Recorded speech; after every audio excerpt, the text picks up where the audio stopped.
Every swipe, every refresh, every notification is designed to pull your attention, often without you noticing. Research shows the average person unlocks their phone 96 times a day, about once every 10 minutes, and we treat it as normal. I realized how serious this was when I spent 11 hours on my phone in a single day. 11 hours gone without awareness. The number shocked me, but the absence of control shocked me even more. This is not just a habit, it's a system engineered to capture your mind. It goes deeper. The same neuroscientific principles used in gambling addiction research are embedded into app design. Professionals who understand behavioral reinforcement loops have helped construct the digital environments you navigate daily. Tristan Harris, former Google design ethicist, summarized it bluntly. The issue isn't a lack of willpower, it's that thousands of professionals are systematically working to override it. For years, I believed I could outmaneuver the algorithm. I experimented with app blockers, digital detox periods, deleting Instagram, uninstalling TikTok, restricting YouTube access. Sometimes I lasted weeks, occasionally months, but the pattern was predictable. Relapse followed by extended binges, 6-hour scrolling sessions that left me drained and dissatisfied.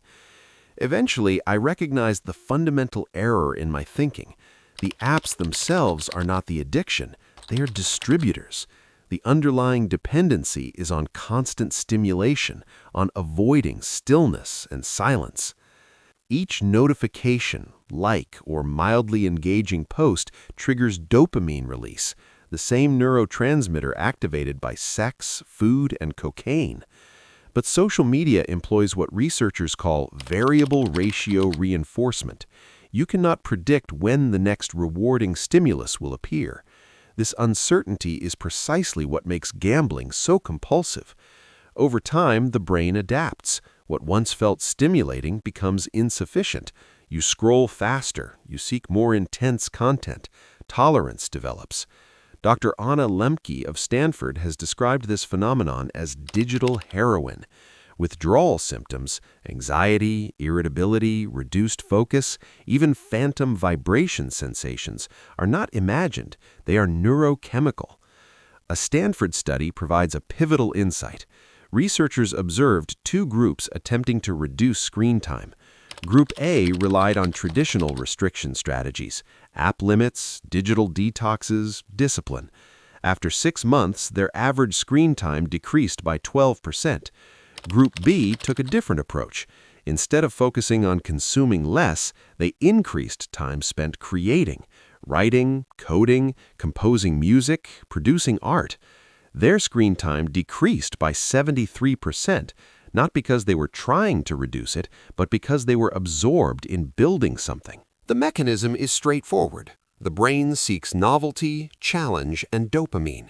Social media delivers these artificially in rapid, low-effort bursts. Creation delivers them in sustained, meaningful increments. Passive consumption provides quick dopamine spikes. Active creation generates earned dopamine, which is more stable, more satisfying, and less addictive. Consider the difference between an 8-hour Netflix binge and 3 focused hours developing a skill or project you care about.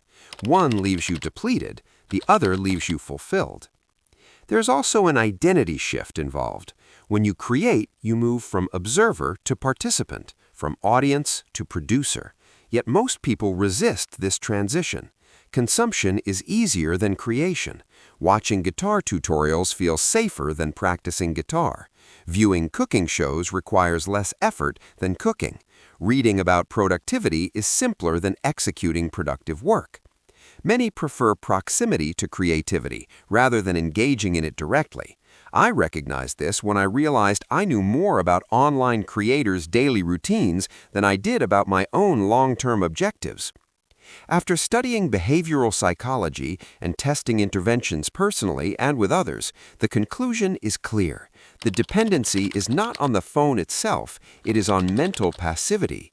The only durable intervention is sustained cognitive engagement through creation. Here is the 90-day framework. For the next 3 months, every impulse to consume trivial content must trigger a creative action instead. Write a paragraph, sketch an idea, build a simple program, record a voice memo, film a short video. Log daily time spent consuming versus creating. Within 30 days, passive consumption declines naturally.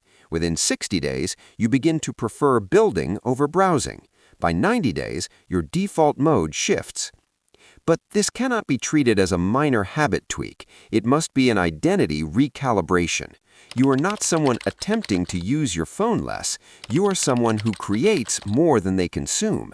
That distinction determines long-term success. In a culture saturated with consumers, creators command disproportionate leverage, economically, socially, and psychologically. Influence, income, fulfillment, autonomy, these accrue to those who produce, not those who scroll. The data supports this shift. The remaining variable is personal execution. Will you apply this, or will it become another piece of content you briefly absorb before returning to the feed? The core insight is simple but uncomfortable. Boredom is not the enemy. It is the gateway to creation. The moment you stop anesthetizing your mind with endless input, you reclaim cognitive space. That space becomes the foundation for ideas, skills, and meaningful output. The brain does not need less stimulation. It needs higher quality engagement. If this perspective challenged you, that's intentional. Subscribe for more insights on behavioral design and performance, and leave a like if you're choosing creation over consumption.